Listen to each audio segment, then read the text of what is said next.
I never go anywhere without one of these. And I started this fucking habit when I was in prison for whatever reason. Dude, it's interesting. So what I realized, the same guy that I've told you about 100 times, James Allen, but he said something once that like really stirred me up.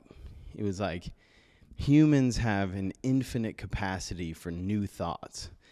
And basically this whole essay that he wrote was about how like we have an infinite capacity for new thoughts, but a lot of us, most of us actually, we think the same thoughts over and over and over again. And so, you know, we only ever experience a very limited amount of like sort of mental exploration that we're capable of. And it's because we allow like our attention to rest on other things. And then, you know, when we allow our attention to rest on things like, he was like, your thoughts are like a stream. Picture a stream flowing through your mind. And then every time you rest your attention on something, it's like putting a stick in the stream and it diverts the stream, right? And we are such habitual creatures that every day we wake up and we put the same sticks in our stream. So like the stream never really has an opportunity to flow unobstructed, which is where the new thoughts come from. And so anyway, that fascinated me for a little while, but then when I started to be more self-aware, I realized, man, I have some really powerful thoughts from time to time, but sometimes I'll have a great idea and I'll be like, oh yeah, I got to do that or whatever. And this probably happens to you too.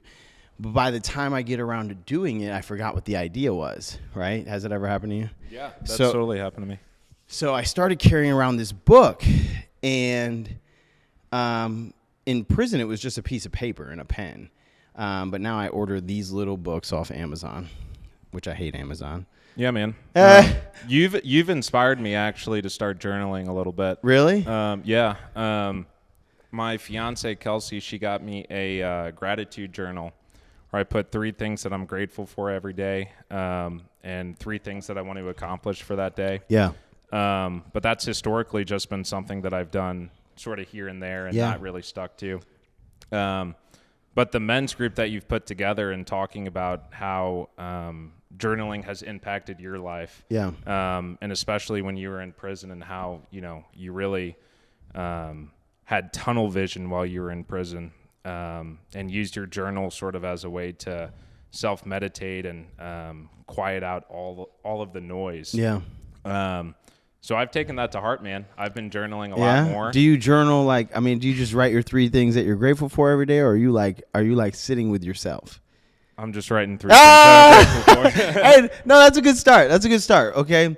But but what I'll use this for, this is a killer, dude. This is a gem. You guys got to take this. Is when I have a thought throughout the day that is like, oh, I have this idea, this would be cool to do or whatever. Or if I just remember something that I need to do. Like, for example, today I, connected with like an influencer friend of mine, and I want to send him some coffee and I want to send him a t-shirt.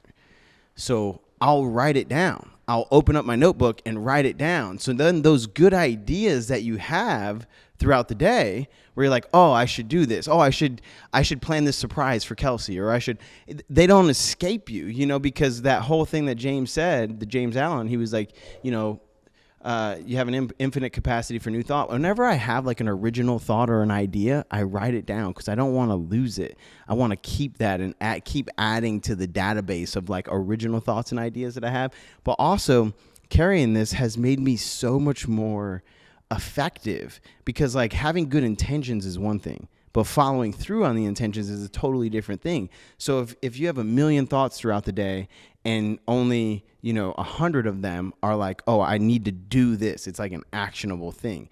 Well, if you write them down and then at the end of the day you reflect and you're like, okay, and then you physically cross them off, dude, it's like every good idea that I have now I execute on. Like, I don't let them go to waste. Do you know who Brandon Turner is? No. So I'm in the real estate space. Yeah. Brandon Turner was he wasn't the founder of Bigger Pockets. Josh Dorkin was, but he was sort of his right-hand man. What's Bigger Pockets? Bigger Pockets is a real estate investing website. It's Got like social media for real estate investing, which is the world that I'm in, as you know. Yeah. And Brandon Turner started out with Bigger Pockets because Josh Dorkin had made a listing about needing someone to write blogs for him. And Brandon Turner had reached out to Josh Dorkin, and he started doing blogs for him. Well, anyways, now he's this super successful, did millions of dollars of real estate, and now, he's sort of fulfilling his life's purpose, doing things that are a lot bigger than himself. Sort of the natural transition once you start building the amount of wealth that he's created. Yeah. And one of the things that he talks about is he'll bring his journal with him when he gets a massage, because when he's in that complete state of relaxation, he'll just have That's where I have good ideas. 100%. That's where the ideas go. He'll be laying down on the bed, and he reaches over to grab his pen and journals as he's getting his massage. Yeah. And he takes his journal with him everywhere he goes for the same reason that you're talking about. Yeah. Because you never know when you're going to get that idea. And he claims that a lot of his business ideas to this day are from bringing his journal with him. 100%. When he has those moments. Well, that's what I mean. That's why I wanted to give that to you and to everybody, is like, we all have an abundance of great ideas, but the difference between people like you and most people is most people have great ideas and they don't ever actually put them into action. They don't ever actually execute on them. But the people that ultimately build the life that they want or become the person that they want to be, they're the people that have the thought that say, oh, I should insert here. And then they actually circle back and hold themselves accountable to executing on it. And I found, I don't know if it's because, maybe it's everybody, but I always told myself it's because I did so much drugs when I was younger that, like, I'll have great ideas and then they'll just be gone forever. I can't remember. They'll just be gone forever, dude. Fried your brain. Yeah, they fried my brain. So this is my hack anyway. I bring it everywhere. If I have a good idea, I write it down, and then I know that that's one more good idea. Because you don't have, I guess you have an infinite capacity, but you don't have an infinite number of great ideas in your life. So if you got to catch them when they come and execute on them, 100%. I think there needs to be a moment of pain as well to execute at the level that these people execute at. Really? What do you mean by that? I think that there has to be, so a lot of people are motivated by just greater things, wealth, a better life, and things like that.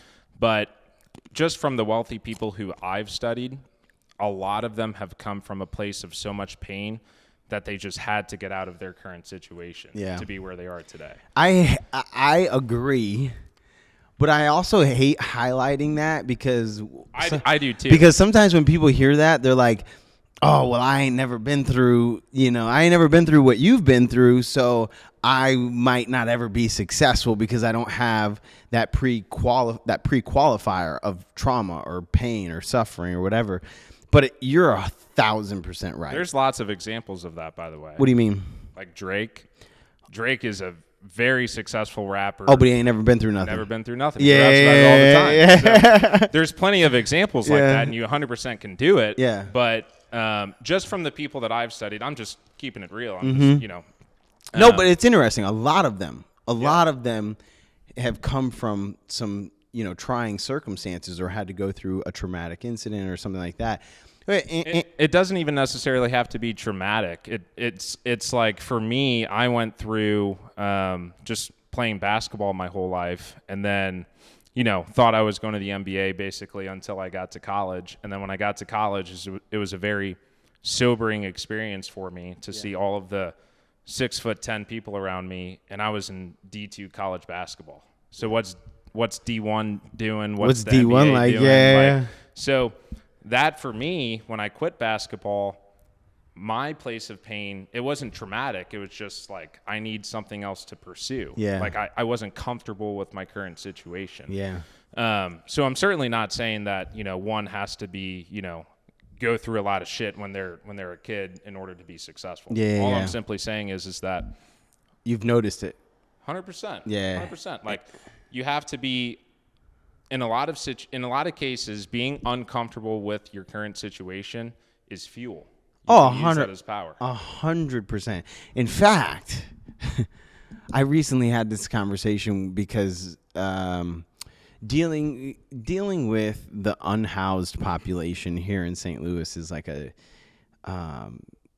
it's a topic of discussion, especially because I live in the city, and in the city we have a decent unhoused population, and the question of how to deal with it in the right way is a big conversation that's happening on the public stage, and I always chime in and I'm like, listen, in my experience, people that are, especially when they're in the grips of like addiction, drug addiction, a lot of them are, it's just a reality. So especially when they're in the grips of drug addiction, you cannot reason with these people. You can't give them food and, you can't do stuff like that, because they'll take the food and then they'll just go do the same thing that they were doing, before you gave them the food. And I was like, I chimed into a conversation recently. I said, we have to make it so incredibly uncomfortable as possible. We have to make it so uncomfortable that at that point, there's only two potential outcomes. It's that, it's either self-destruction or it's so uncomfortable that they said, fuck it, enough is enough, and it's very similar to what you're talking about, like just being in a low spot, and only from that low spot being like, all right, cool, now I'm going to, rise from the ashes, so to speak. You talk about this in the men's group quite a bit when you get into, what's wrong with our culture, and it all starts from within. Mm-hmm. It's not going to happen from the top down. It's going to happen from the bottom up. And it makes sense that you think it's 100% the truth.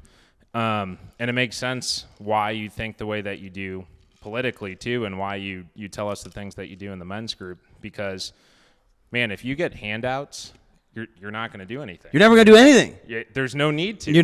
There's no need to. Why would I do anything differently if I'm good right now and you're going to give me everything that I'm missing? Like, it doesn't make any sense. We were grabbing cigars, and I don't know if I could drop names about people in the group. Yeah, I don't care. But I asked Gabe. Gabe and I were talking, and I was like, man, but how do you help those poor communities? Like, what do you do about those communities who literally don't have shit? How do you give them money? Yeah. And his answer was, you take the money away from them. Yeah. And I was like, damn, that actually makes a lot of sense. You make it harder. That's crazy. Yeah.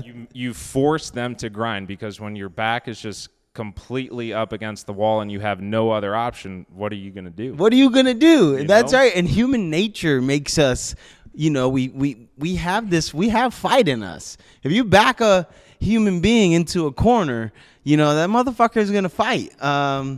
So yeah, dude, I was thinking earlier, when I was downstairs just cleaning up, and man, it's a grind.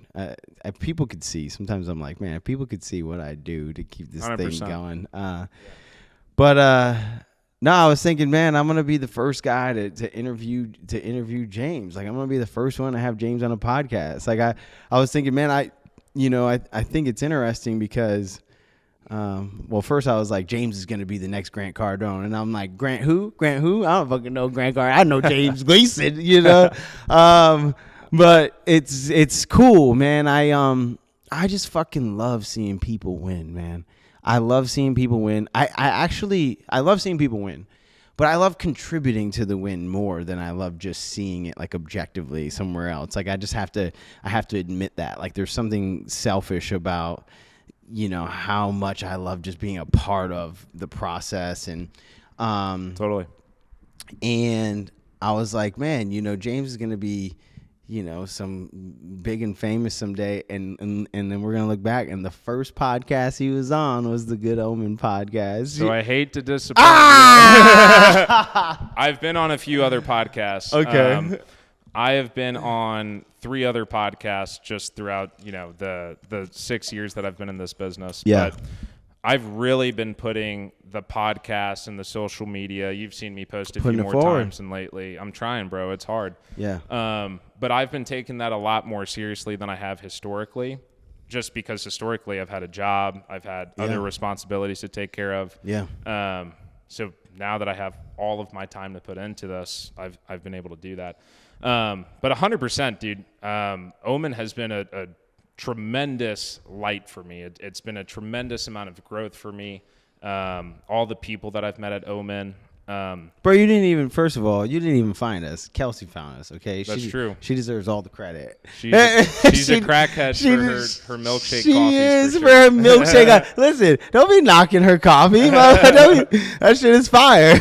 I have a college joke with my buddies. If it ain't black, I ain't fucking with it. Oh! With coffee. So I only drink black coffee. You want to know a secret? When I was like 16, this is when I first started drinking coffee.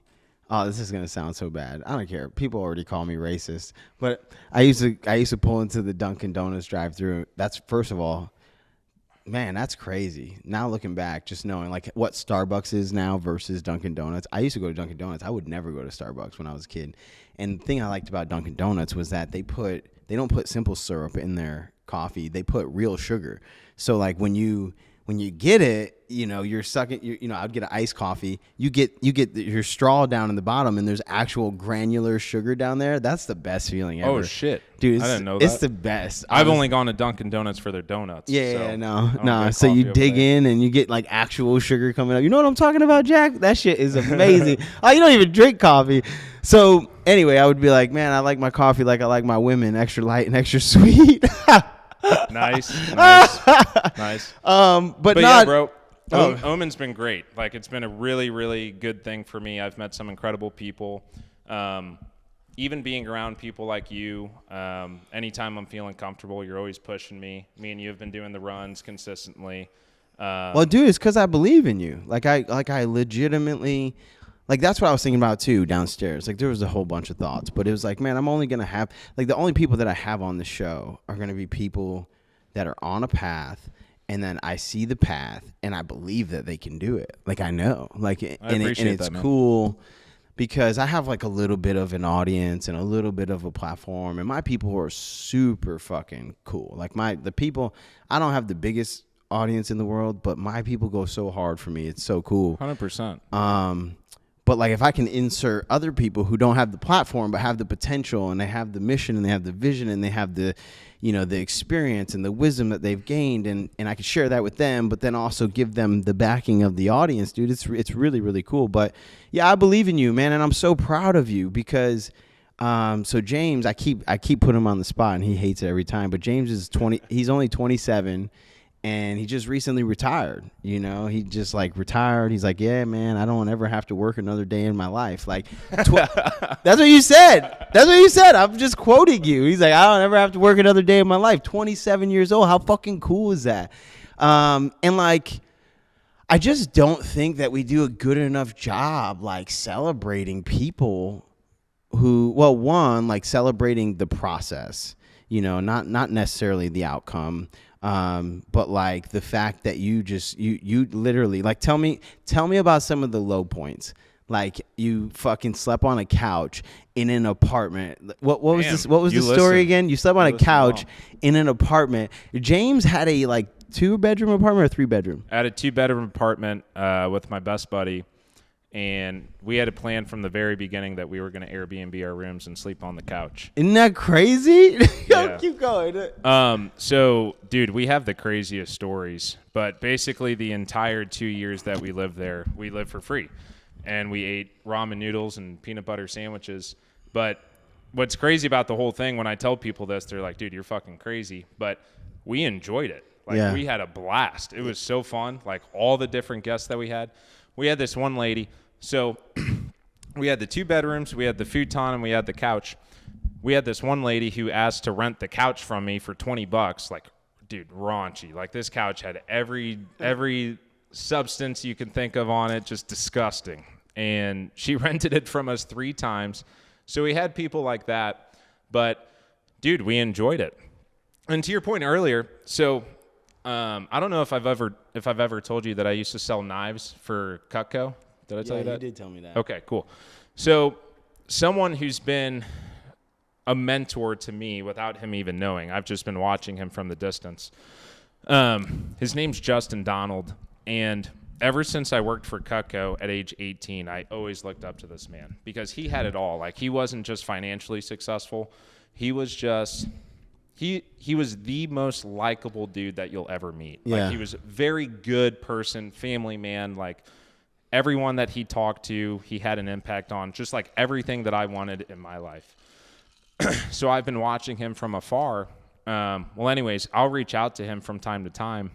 And 2 weeks ago when I officially retired, I reached out to him and I said, hey, Justin, I wanted you to know that I've followed your footsteps and I've used real estate to retire myself. Yeah. And I just wanted to let you know that because you've been an impact in my life.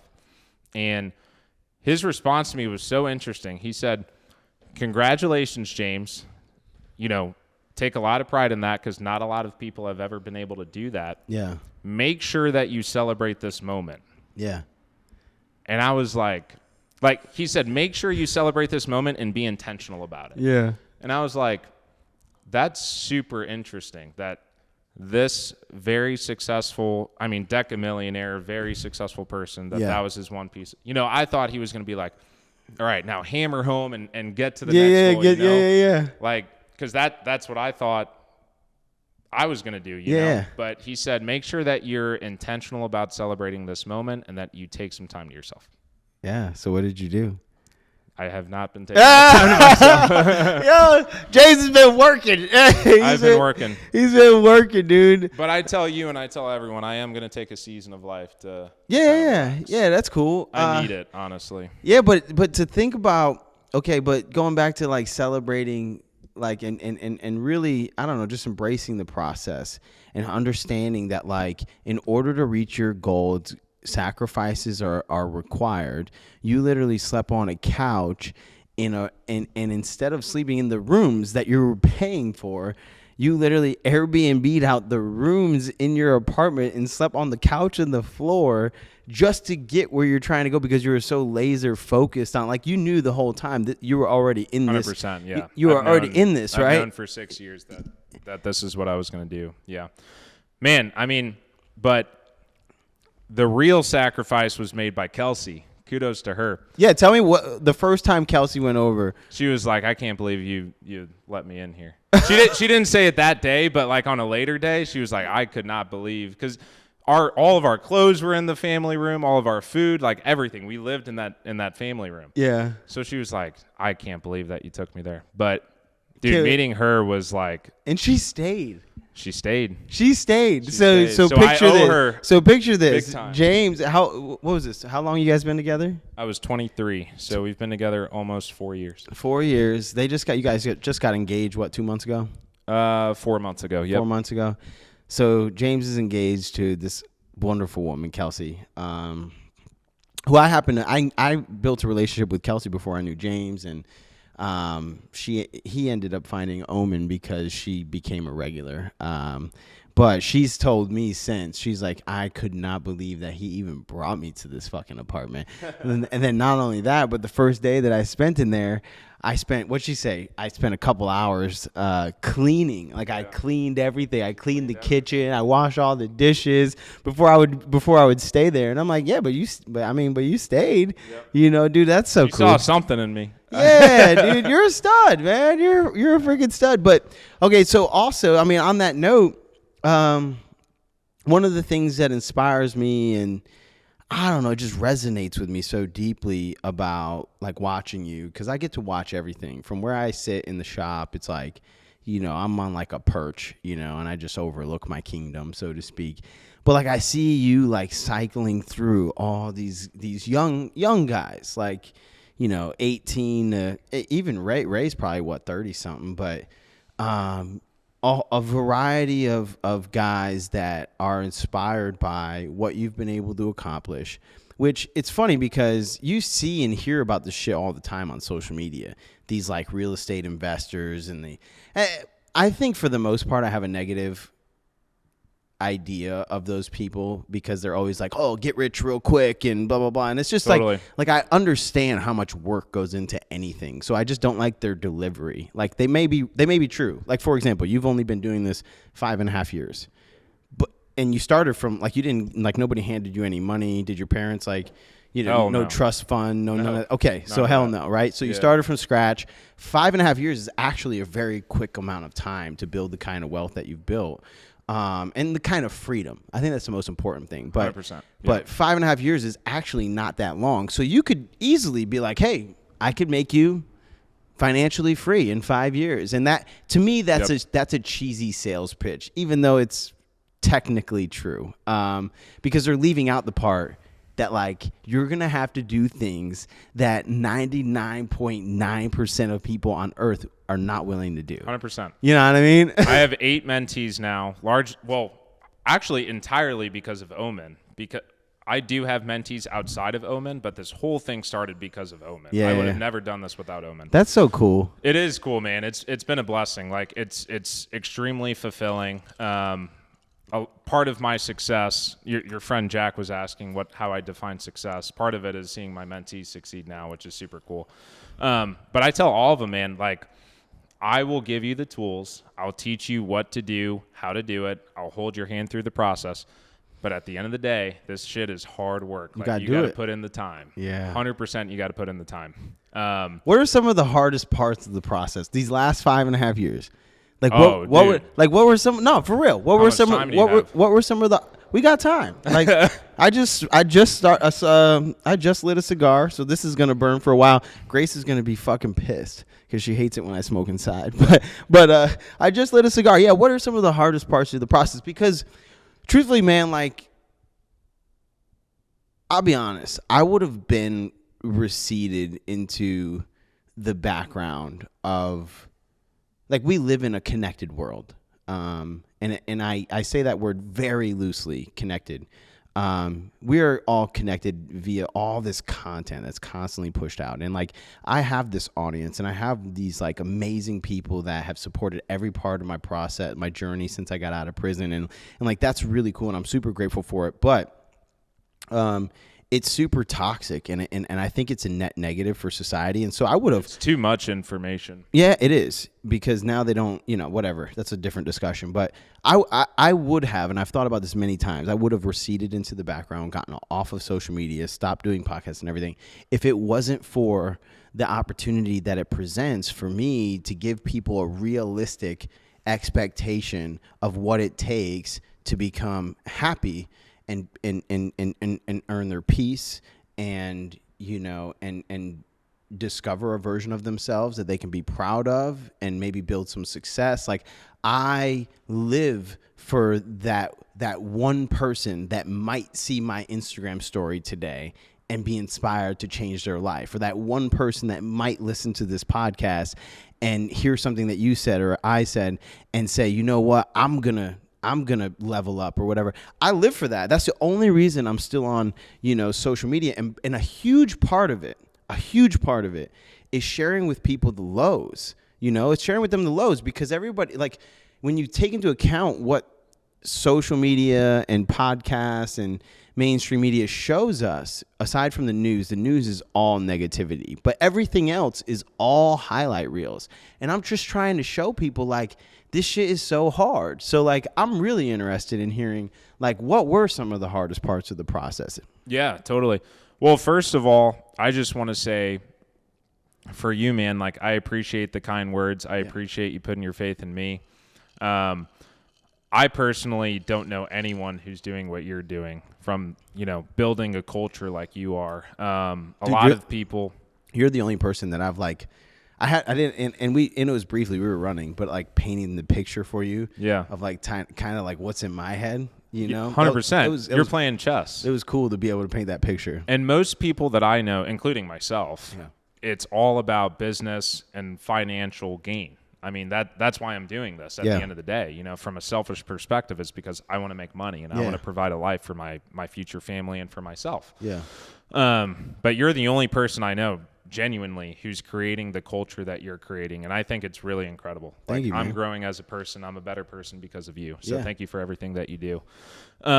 So yeah, man. I mean, from a what has gone wrong perspective, most of my horror stories are probably from a construction perspective. Really? When I got started in this, I was 21 years old. I didn't know anything about construction. I didn't know anything about real estate.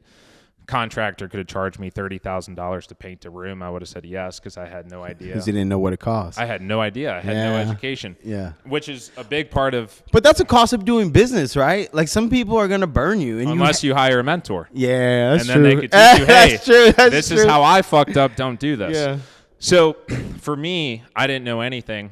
So most of my nightmare stories have come from construction. So I've had, sewer lines that, I have a 17-unit apartment building in Central West End. A sewer line got cracked underneath the concrete, and the building was built in the 1930s. So they used to build the pipe way down underneath. Like nowadays, the pipe is closer to the bottom of the floor. To the surface, yeah. Yeah. A century ago, it was like 10 feet below the floor.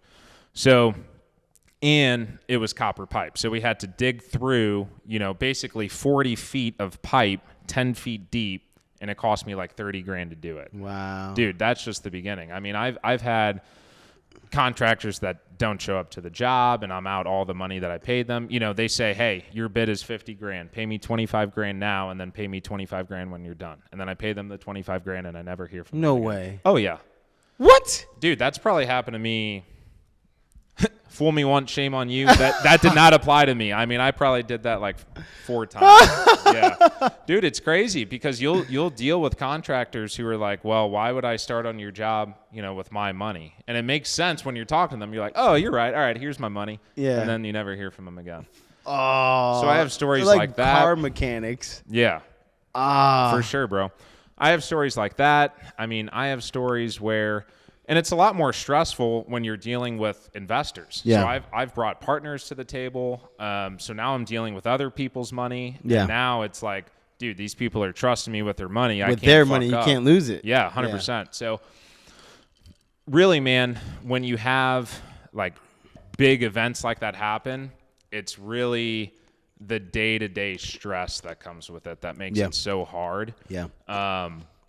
It really is. Donald Trump talks about, and whether you vote for him or not, I listen to him from a business perspective all the time. And one of the things that he says that he attributes to success is you have to have a stomach. You have to be able to weather those storms because if you're trying to start a successful venture like you are with Omen, like starting a coffee business is hard. Yeah. There are other coffee shops in St. Louis. There's you so have many. to stand out. Yeah. So you have to be able to stomach the stress, the insecurity that comes with, man, I don't have as much business today as I thought I would. I know. All that shit. You have to persevere through that. Yeah. So for me, man, it was just in all of the fucked up stuff that happened to me, really just from a lack of education, being able to weather that storm and stomach it. And honestly, Kelsey is like 50% of why I'm here because I would go home and be like, babe, here's the 1 to 2 hour session of what went wrong today. And she was always like such a great listener, man. Like I literally wouldn't be here if she could have said at any point, like, this is getting annoying. Like, stop talking to me about this. She never did that. So, were there any days where you were like, man, this ain't going to work? Like, fuck, maybe I just... I always had the end goal in mind. Yeah. Like, period. I was going to be a real estate investor. I had no choice. It was that or be an engineer, and I hated being an engineer. Yeah. So for me, as we were talking about earlier, the pain of being an engineer was greater than the stress that I was going through. So I persevered through it all. There was never a moment where I was like, this whole real estate thing isn't for me. There's been moments when I've been like, man, I got to slow it down a little bit or whatever, things like that. I got to pivot. Yeah. But no, there was never a moment where I was like, so what would you say? What would you say to the people who, they are in a similar position, right? Like you were an engineer, which is a decent job. It's not. I think it's a respectable profession. If you told anybody in public, like, hey, I'm an engineer, they'd be like, oh, okay, that's cool. So what would you say to the people that have a job right now, but they just hate it? They hate it. They have something that they really want to do. And like I'm like a burn the ships kind of guy. I do not recommend that. I don't tell anybody to do that. But I did. I just quit my job and was like, fuck it. I'm going to make it work. Do you think people should follow their passion? 100%. I feel actually really convicted. Sorry guys, we got like a squad of 4-wheelers going by or something right now, but I that's perhaps one of the messages that I feel most passionate about propagating is that you spend more time working than you do anything else in your whole life. Like Totally. I'm talking, you spend more time working than you do sleeping. You spend more time working than you do with your family. You spend more time work. So you have to love it. And not only that, but I think that at the end of the day, everybody wants to, have a sense of purpose. Like I think that, feeling like that sense of purpose is, it may be the whole point of life, like just finding out how you can be useful, right? And I think that when you boil it down, everybody's purpose is to contribute to the whole, right? That's where I think we feel most fulfilled. And when you find what you're passionate about and you find something that you understand how you're contributing, on a daily basis, it changes your whole, the whole experience of your whole life. Because every day it's not to say, and I think people get this confused, but it's not to say that you love every moment. Like you don't love every moment. Totally. You don't. But but overall though, it's always a net positive. It's always like, but I love my life. Like I feel really good. I love my job. I love my purpose, whatever, my mission, my path. And so anyway, I digress. I do not recommend doing what I did, but I do recommend, even when this came up the other night when we were smoking cigars, because the young kid, Justin, that was there, he's got this business that he wants to grow, and we were talking about it. And I was like, listen, keep your job as long as you possibly can. 100%. I give the same advice. And then just grind on the side. So that's actually what I was asking is, do you think the same thing? Absolutely, I do. There's two schools of thought with this, which is interesting. And people like Gary Vaynerchuk, I'm sure you've heard of him, huge social media guy. He talks all the time about following your passion and, what's the point if you're not enjoying what you're doing.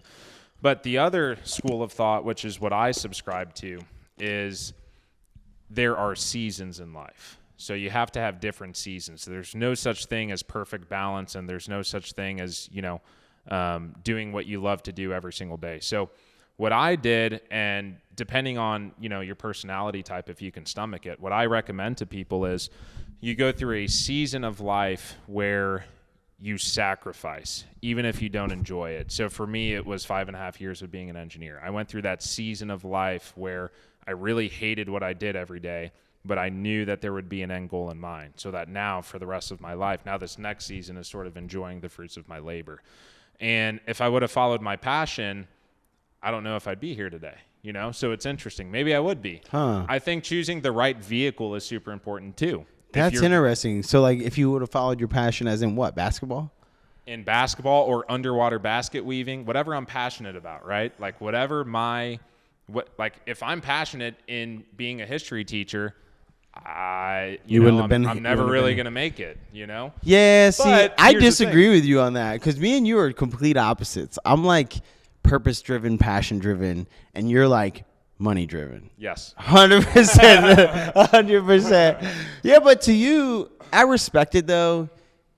But you also have enjoyed the process. Like you're genuinely a student of real estate and of investing and of success and personal excellence. You're a student of all of those things. And I think it's unfair to describe you,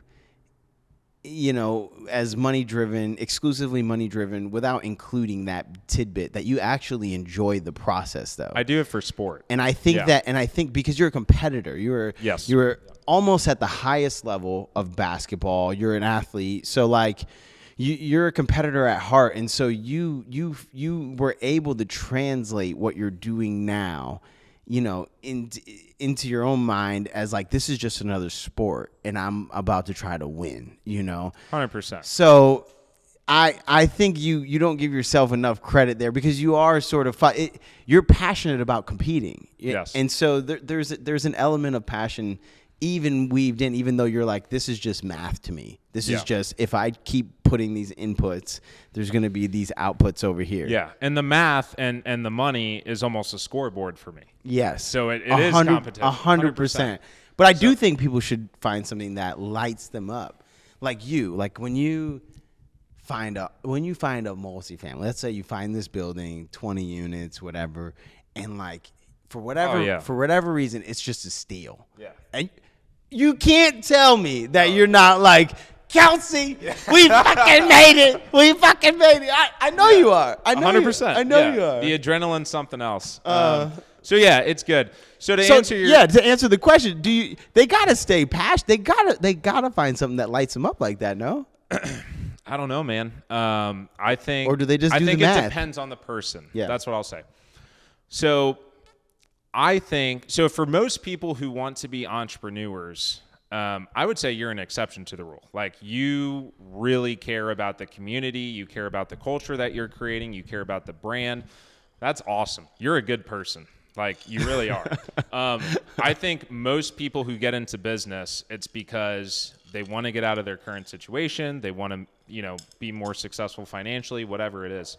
So I think there is something to be said for those people who really, they're into sales or they're into creating a business or whatever it is, on focusing on the money game first so that you can do whatever you're passionate about. Got it. If I'm passionate about drawing, I can't make a living unless you're the top 1% of the 1%. You're right. So there's something to be said about focus on the money game, do nothing but the money game first for that season of life, and then move on to your drawing or whatever it is that you want to do.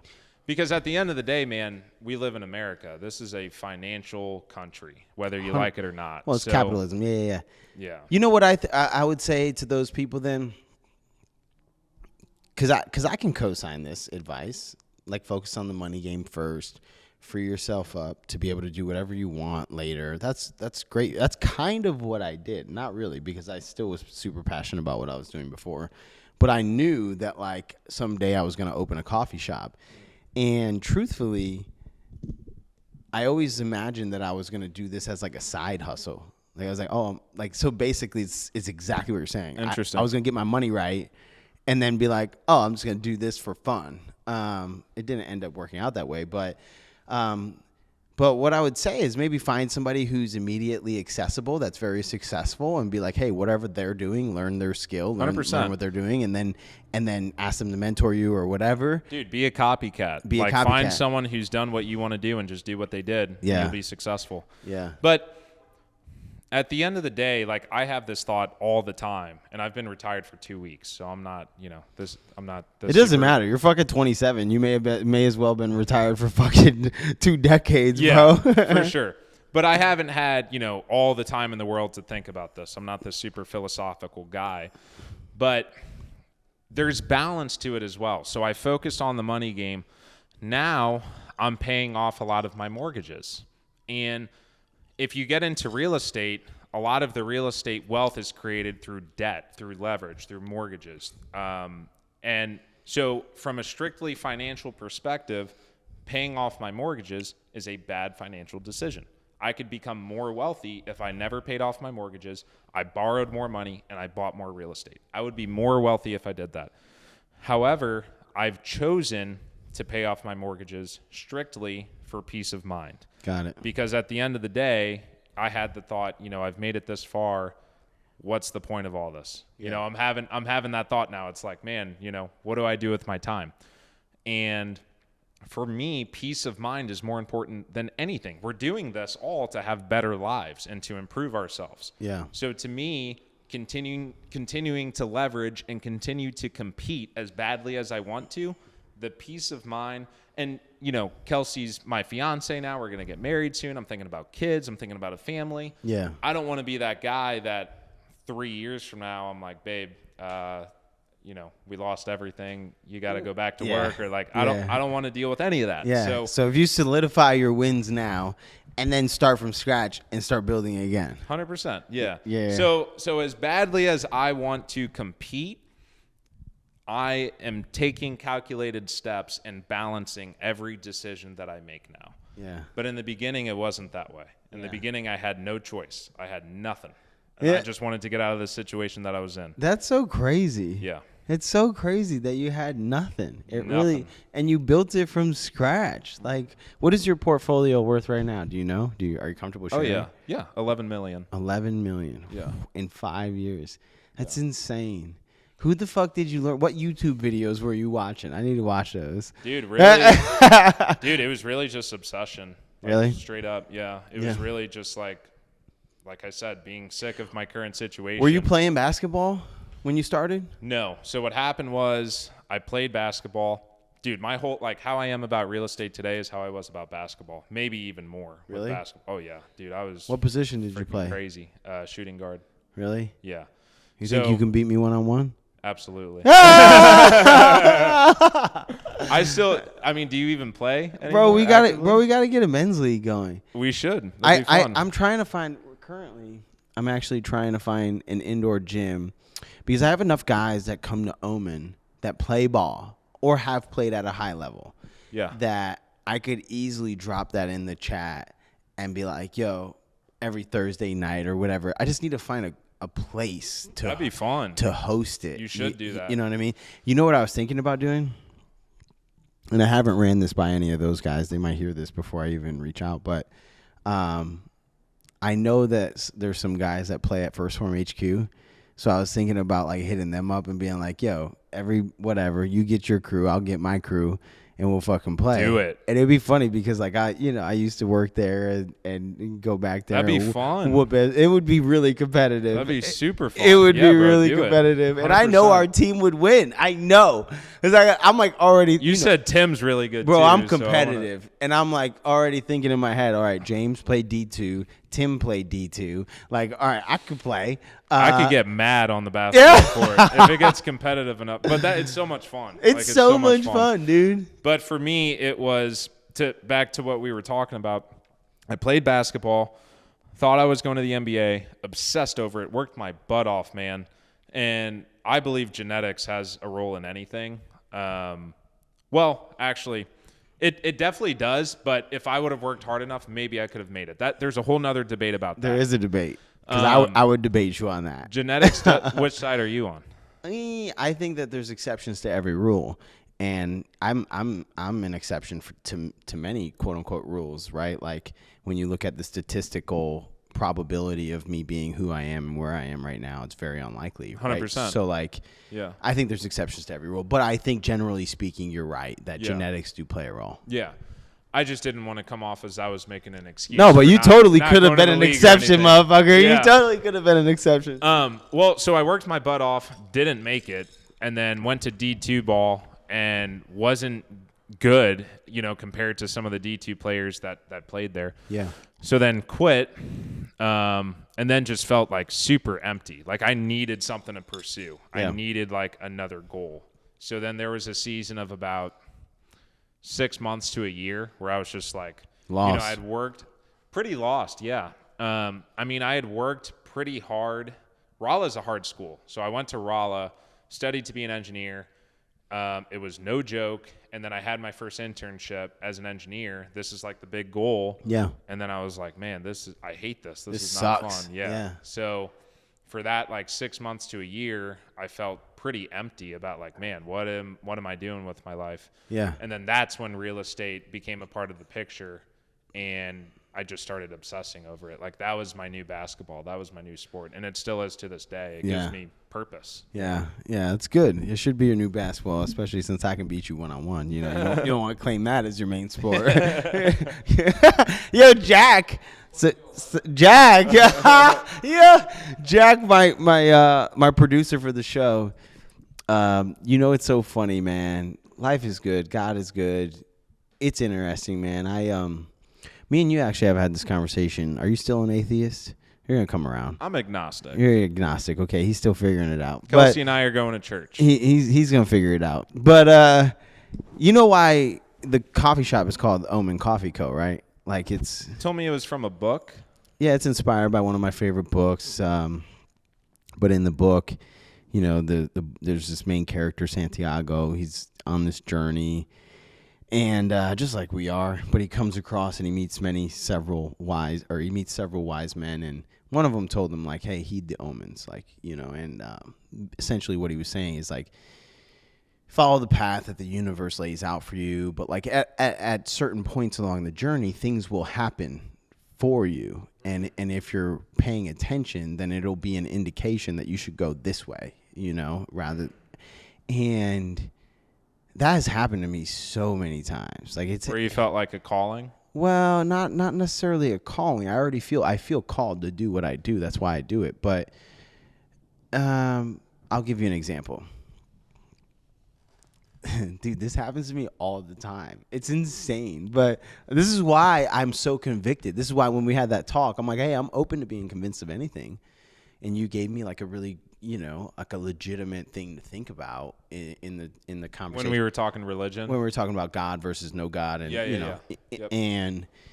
But man, things happen for me so much. And so just recently, like, I've been really chewing on this idea of like, do I keep Omen where it's at and, just sort of build upon the shell of the structure that we have now? Or do I have an opportunity to look at this other building and pretty much I would be completely gutting this other building and building from scratch? And a guy walks in the other day, his first time in the shop. And the thing about me is like, I don't know, I'm very resourceful when it comes to human beings, and I don't try to learn anything that's outside of my lane. Like maybe it's a weakness of mine. I get intimidated by certain subject matters, but also like I love providing an opportunity for somebody to do what they're passionate about within my dream, like I noticed that about you. Because if they feel fucking excited to do what they do, then why would I rob them of that opportunity when I don't need to? I feel excited to do what I do, So anyway, I've been thinking about it, and like the big thing that's been holding me up is like, one, I have a really good deal here. I have a really good landlord. I have great, whatever. So I really could stay here for a long time, and two is like the first step is like meeting with like an architectural, sort of designer to map out what would the other building look like if I moved into it, and figuring out if that would work. And just like you were saying a minute ago, is like when you're entering into a space where you really don't know anything about it, you were talking about with construction, a contractor could tell you, hey, it costs $30,000 to paint this room and you pay it. I don't like that shit. I don't like that shit at all. And so for me, I would, knowing me, I would not do it. If I don't have somebody that I trust, I would not do it before I would let you take advantage of me, And what? You would not hire the contractor. Yeah, I would not hire. Yeah, before I would let somebody take advantage of me, I would do it half-assed myself before I would let you take advantage of me. And so, had this guy walk in, and he's wearing an Arte Syndicate shirt, and I'm talking like, this has been something that's a hot thing on my mind, at the top of my mind for the past like 2 weeks, like because it's something that I need to make a decision on now if I'm going to start building the other building. This guy walks in, he's wearing an Arte Syndicate t-shirt. I don't know what that is. Arte Syndicate is, Andy Frisella has this like entrepreneurship academy basically, and it's called Arte, the Arte Syndicate. Oh, okay. And him and Ed Milet do this together. And every Wednesday night, you meet with Ed or Andy, and they give you some lessons, and then you have access to, they have these events and all these things. So anyway, this guy, I just happen to be familiar with it. So he walks in, I spot the t-shirt, I know what it is. So I get talking to him, and I'm like, yeah, whatever. So, and first of all, I don't know what it is currently, but I know like initially, I mean, it would cost you like $30,000 just to like, just to get in.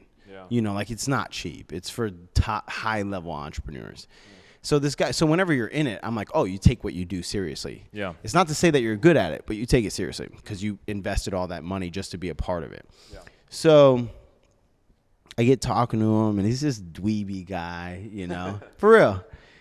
And he's like, yeah, I'm an architectural engineer.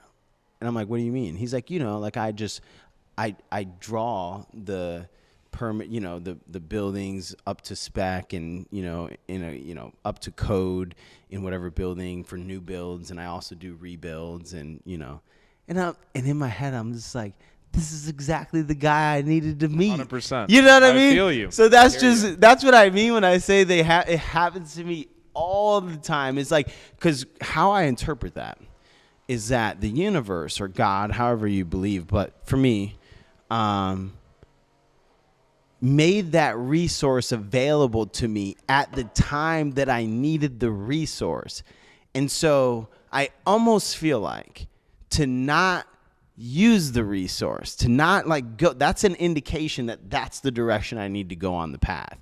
Because if that resource never would have made himself known, right, then I would continue and perhaps I don't go down that path. But like as soon as it pops up in the time when I'm thinking about, this would be the next step if I went that way, and it pops up, I'm like, man, I've never met anybody in my life. This is honest. I've never, ever, ever met one of those people in my life ever that did that for a profession. Yeah. This is the first time in my life I met somebody, and it's when I was thinking about it. So I take that as, man, God wants me to go in this direction. Yeah. So I'm going to go in that direction. And like, I just blindly trust it. Like, I'm just like, oh, like I don't even have the money to pay this guy. Like, I mean, it's probably going to be 5 figures just to have him draw the shit, you know? Yeah. But dude, yeah. You hear about people who, from their perspective, nothing in their life ever goes well. They're always like, it's one thing after another. I can't stand those people. I ain't gonna lie. But dude, it's a mindset.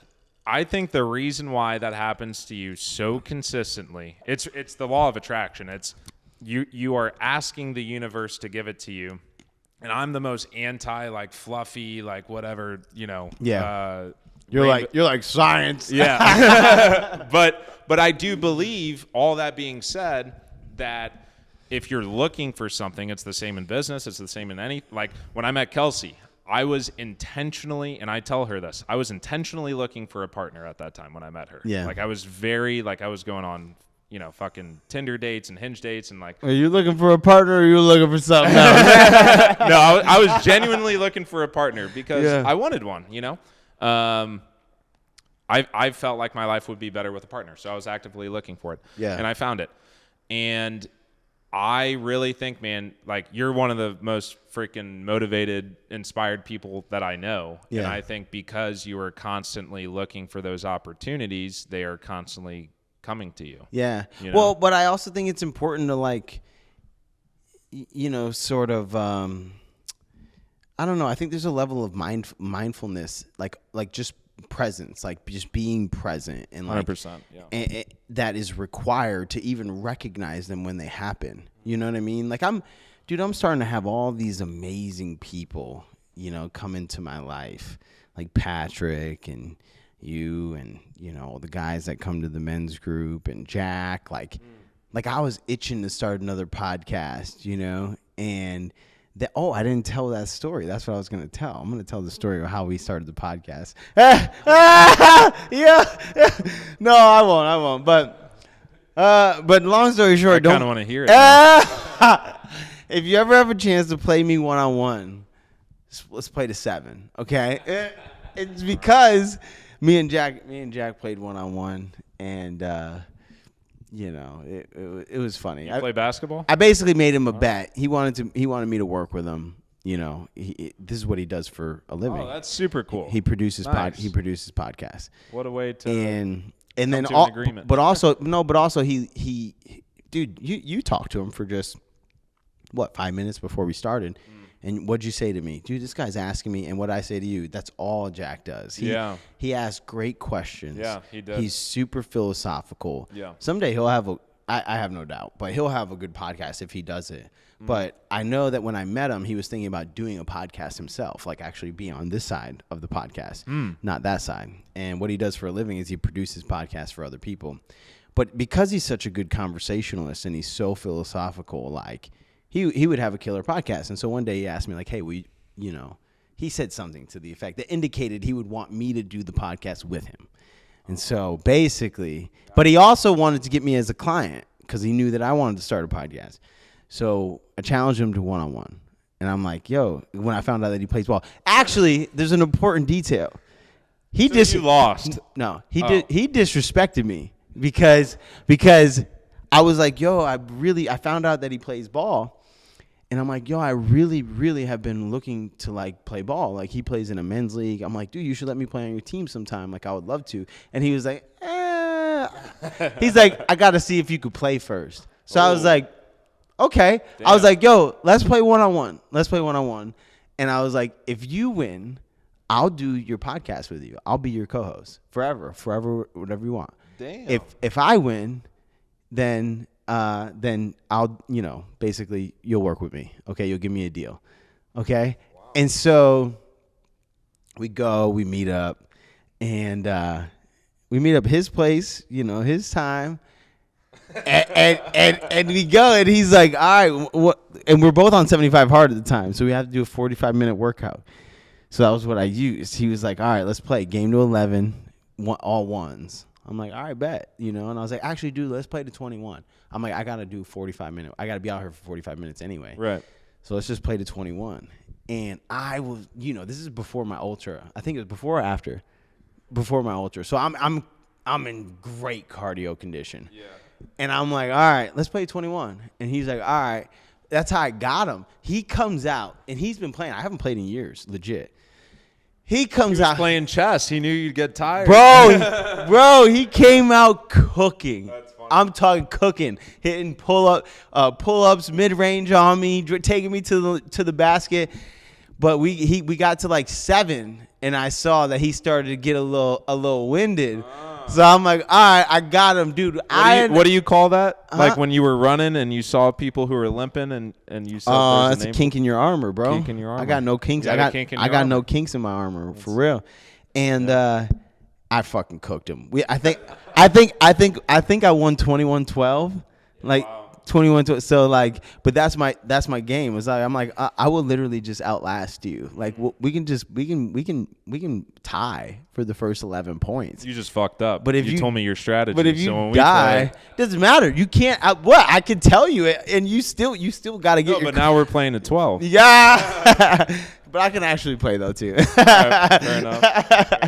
Oh shit, nah, dude, that was fun. That was honestly a lot of fun. But yeah, man, I think when I was in college, I was born and raised like very religious. All that good stuff. Went to church very religiously. Was very devout Christian. And just when I went to college at Rolla as an engineer, hearing a lot of science, sort of got away from it a little bit. Thought I was smart for getting away from it. And now that I'm older, I realize that like all of the happiest, most successful people that I know, and when I say success, I'm not just talking like financially. I'm talking like with their family, their wife or husband. They're all religious, like every single one of them. Yeah, that come to my mind. Like the people who I really look up to. Yeah, man, it's something that I've been actively like. Just exploring the thought. Yeah. But I actually was going to ask you that. Who do you look up to? You know what I mean? Yeah. Like, who are your role models? Who are the people, and what specifically do you really admire about them? Yeah. Justin Donald's one of them. The guy that you mentioned? Yeah, the guy that I mentioned from Cutco. Just people who... So I have different role models for different things, and I'm just here trying to figure it out at the end. So let's just say in the real estate space. Oh. I'm going to give you some categories. I'm going to give you real estate, lifestyle, relationship. Real estate. Grant Cardone. Why? What specifically do you admire about him? I've heard you told me a fact about him that I really respect, which is that he was in rehab. He was in rehab. Strictly from a financial perspective, he's very, very successful. But also the fact that like he talks about his anxieties and his insecurities all the time, and just how open he is and the courage that he's had to go through that. And like he throws like the biggest events that you can name in the business world, really. He's had panels with Donald Trump. Like he's done some intimidating things that he openly admits that was hard. Him, yeah, and is hard, and he fought through those things. So it's really, for him, it's not only a real estate thing. It's like as a person, his relationship's great. He has 2 daughters, and he's a kick-ass dad. Like all those things. Hell yeah, I love that. Okay, what about like let's just say lifestyle, like because in the men's group we have this bucket analogy that we talk about, like, and it's. Husband, father, friend, teammate, man, right? So let's just say, taking the business aspect out of it and the teammate piece of it out of it. With those other things, you know, who do you look up to? Who do you look to as a role model? For which? Let's just say, like, okay, husband, father, or no, not husband either, because we're gonna do that relationship. So let's just say, you know, man, like as just a man, you know, like who's a good example for you as like, man, that's the kind of man, a man of integrity. That's the kind of guy I look up to. Honestly, my dad. Really? Yeah, I look up to my dad a lot. I met your dad, man. He's a stud. He is. He is. Stud. He, like, what I really admire about him, my mom is Puerto Rican and she's from New York, so she's very, you know, that's a killer combo. Yeah, the most loving, you know, woman that you'll ever meet in your life. But he has a serious amount of patience, and like he has stage 4 cancer. He's had stage 4 cancer 3 times in his life. He's going through some shit now. He does that right now? He does. Yeah, wow. Unfortunately, yeah. But you met him and you would have never thought. No. Like, he always has a smile Didn't on his mention face. it. He's the most optimistic person that you'll ever meet. So I think, and also the hardest worker I've ever met in my life. Yeah. Like, that man is always working on something. Even today, you know, when he has his cancer and he's basically reaching the end of his life, and he's still like very high integrity, very hard worker, sets a good example for me to this day. Always like very good. And give me an example. Give me an example, because I'll give you an example of what the kind of stuff I'm looking for. Because I do think when you think about things like this, specific things do come to mind. Like, for example, my mom is similar to what I would assume your mom is like. I don't know, but I'm from New York, and my mom is like always just on everything. She got something to say about everything, you know, like, and she'd just be like, Dennis, my dad's name, Dennis. Dennis, you know. And then me, like, I'm 30 years old, and my mom will call me and be like, literally, Mark, you need a haircut. Didn't anybody tell you look like a freaking Q-tip? You know that? My mom too. You know, Yeah. blah, blah, blah. Like, I'm 30 years old. Like, mom, you know what I mean? Leave me alone. So that's how my mom is. Like, just so, she loves me to death. She would do anything. Like, I mean, she's the best. She's the best in some sense.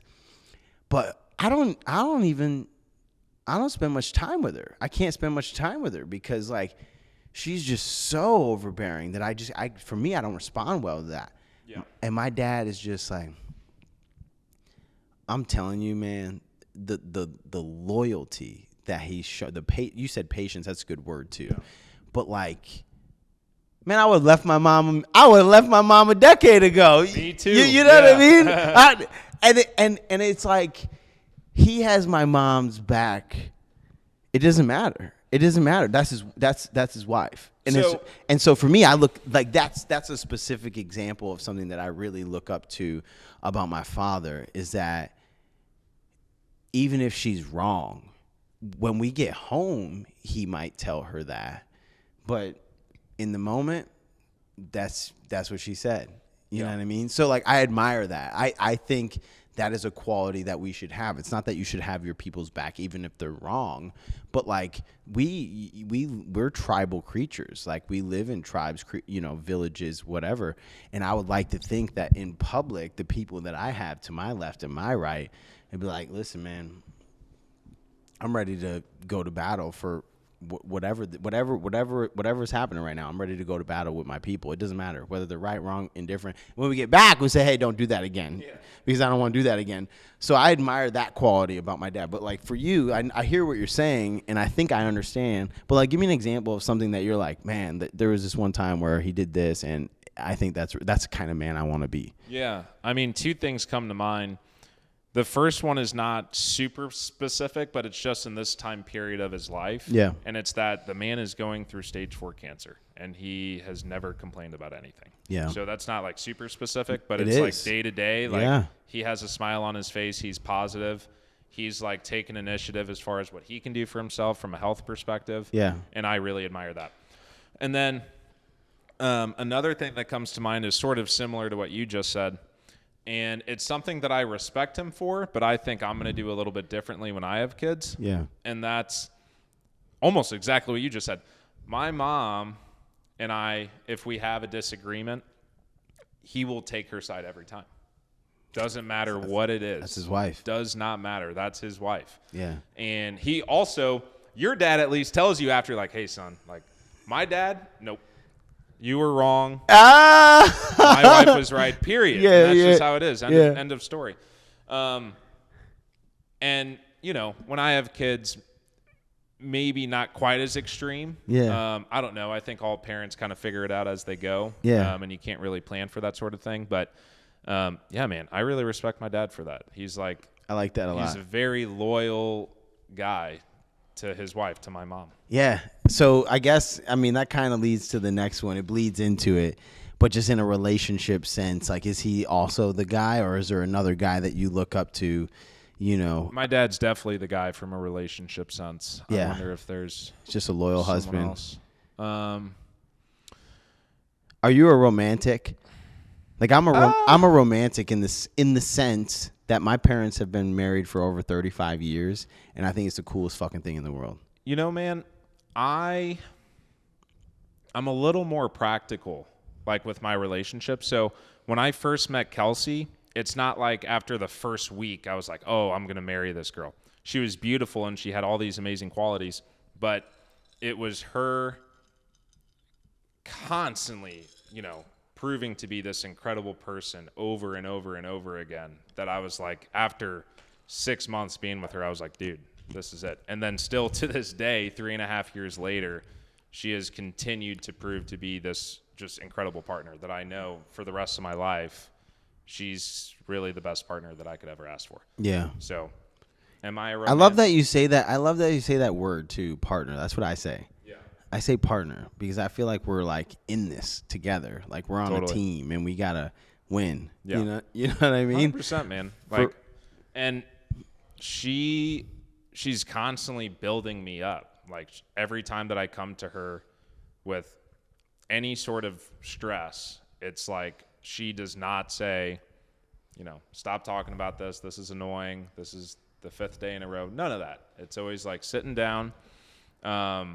She's a really good listener. She's probably the best listener. You've probably realized that in talking to her. She's a really good listener. Yeah. And she is really good. She'll like stoically like just look at you while you're talking. Yeah. And she'll zip it. She won't like. Yeah, she won't try to talk. Yeah. But if you're not used to that, which most people are not used to it. I wasn't. It's kind of I learned like, it from her. It's kind of like it makes you uncomfortable. You're like, man, this girl is looking through my soul right now. Yeah. She really is. But it's good. Yeah. It's good. Yeah. Like, I love her that much more because, dude, I can say something today and a year and a half from now, she'll remember it. That's so that's incredible. She tells me something and tomorrow I forget. Yeah. That's crazy. Grace too. Oh, yeah. Dude, we gotta love them. I don't know. We don't deserve them. So, dude. I guess the last thing we'll close on is you've been an active member of the men's group here at Omen. You know, what was it since the first week? I don't know if it was since the first week. Did you come to the first one? Not since the first week. I think because keep in mind, I started coming to Omen, 3 months ago? Yeah. So maybe you had, and then we didn't really know each other that well until, you know, a few weeks. Isn't it cool though how you just start making friends? Like, did you make friends at the rate that you're making friends now? 100% before you. It's so crazy, dude. I've known you for 3 months, and you're coming to my wedding. Oh yeah, that is interesting. Think about that. Yeah. Like, you know what? That happens to me for whatever reason. I don't know how that happens, but it's and we're having a small wedding. So it's crazy though the rate at which Omen has like accelerated the friendship, because as an adult it's not like you make new friends all the time. No, it's hard. It really is. But I was just gonna say, what's been like, you know, has there been any big takeaway or any big, you know, like, oh, this has happened, or, maybe there was a concept that we talked about that was like your number one thing that you think, man, this has been one of the highlights for me so far since I've been a part of the OMA community. Yeah. Yeah, 100%. I think the men's group in particular, for me, it was the authenticity that so many of the people have, in that I came in there, everyone puts on a front when they're first meeting people, and it's hard to kind of break down those barriers. But then people in the men's group start talking about what they're going through, problems that they're having. We're all human. So, it's a place where we can openly talk about those things. And dude, it's a great group of guys. Like, they're all very authentic, and I feel like I can be my genuine self and express my weaknesses and my insecurities and my anxieties and all those things openly, so that we can all grow together. Really. Yeah. Well, cool, man. Well, I really appreciate you being on the show. Again, I thought I was going to be the first one to have you on, but now I'm like, fuck, man. Well, the other ones were real estate, so this is the first non-real estate. Yeah, man. I think that I do think there's value in having,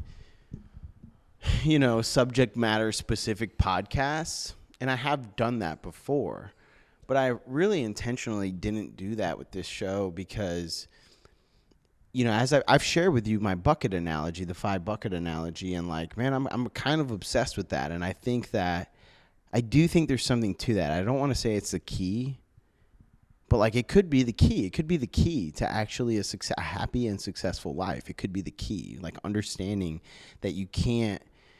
You can put all your eggs in one basket in different areas of your life, but there are multiple areas of your life, and you can't neglect any one area of your life, or else someday you're gonna pay for that. And so I was really excited to do a podcast where we would touch on a little bit of like, business and entrepreneurship, a little bit of like, what does it look like to be a good partner? What does it look like to be a good man? What does it look like to be a good, role model for the next generation? What does it look like to be a good teammate or a leader at work? So I really appreciate it, because I think that you've provided a lot of nuggets, a lot of value in all of those areas, over the course of this conversation. And truly, I'm truly grateful for your friendship. Like, I really am. Like, James and I now, we run a couple days a week. He's a little tired at the end of that. Do you become a runner? I know. I have. Last Wednesday when we ran, it was the most I've ever ran in my life. So. Yeah, 9 miles. Yeah. And we ran. We didn't really run that fast, to be honest. I know we did. I hate to break it to you. 30 pace. I know. I hate to break it to you, but we didn't run that fast. But it's hard. Yeah, man, you become a runner. It's so cool to see. One, I think it's fair to say that you have, grown and evolved since you've been around, and you're becoming better. But you're also contributing 100%. In the sense that people are getting better because of you, because you're a part of it. So, yeah. Man, thank you. I do want to say, James is getting into mentorship. Okay. We touched briefly on sort of some of his qualifications, but he's only 27 years old. He's fully retired, fully financially free and independent.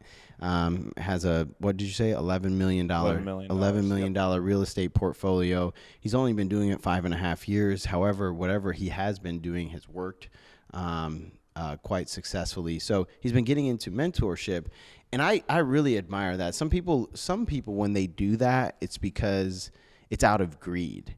But you're doing it because you're like, man, I did this. Like, I actually did it. It worked. 100%. And like, if I can do it, then you can do it too. And so for those of you listening that, are even remotely interested in becoming a real estate investor and becoming financially free and maybe doing what James did, reach out to him, because I've seen it with my own eyes. You've now started mentoring. What'd you say? 8 people? 8 people. And there's one friend of mine in particular that I can think of right now that comes to the shop regularly. This man spent $10,000 on a real estate course. And he spent that $10,000 on a course online that was supposed to teach him everything he needed to know in order to basically do what James has done. And he spent the $10,000, he did the course, and he didn't fail, but I saw him. He was underwhelmed. I watched the whole process. No, but I watched the outcome. Oh, yes. He bought his first property. He went to go, flip it or whatever, and he basically lost. He lost on it after spending $10,000 on this fucking course. He still went into his first deal and managed to lose. So this shit is like everything. Almost everything in life is simple but not easy, right? There's experience is always going to be the most valuable teacher, right? And so James then scooped this guy up and took him under his wing, and now this guy's going into another deal exponentially more confident, right? And I'm pretty sure that with James's help, it's going to work out well, right? 100%. So for those of you guys that are interested, dude, hit James up. Where do they find you? On Instagram? On Instagram, James Gleason Real Estate. James, probably the best way to reach me. James Gleason Real Estate on Instagram. Hit him up. And me personally, I can vouch for him. He's one of the best dudes I know. So thank you for coming on, man. Thank you, brother, for having me on. Yeah. I appreciate it. It's been a good experience. All right, man.